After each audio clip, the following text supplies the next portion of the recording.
আমাদের ক্রিকেটাররা যখন অন্য কোনো দেশের সাথে খেলে, অনেক সময় এমন হয় বল বাকি একটা, রান দরকার 6টা।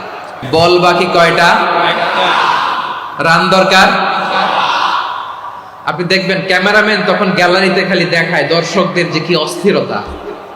হিপ হপ স্টাইলের মেয়েটা, যে মেয়েটার ওড়না এতক্ষণ ছিল গলায়, এতক্ষণ কই ছিল, ওই মেয়েটা দেখবেন ওড়নাটা টেনে মাথায় দিয়ে এরকম মুনাজাত ধরতেছে, আল্লাহ আল্লাহ, একটা ছক্কা, আল্লাহ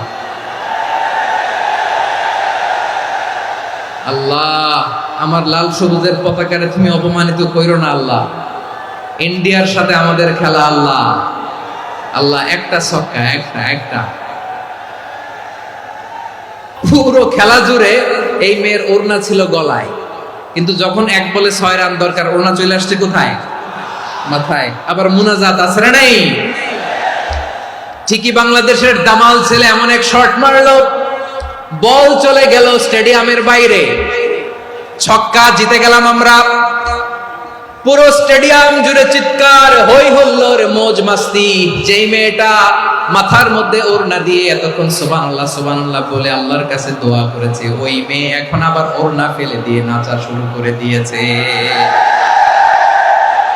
তাহলে আল্লাহর ভয়, আল্লাহর প্রতি আস্থা, বিশ্বাস, ভালোবাসা, এটা কি ক্ষণিকের জন্য?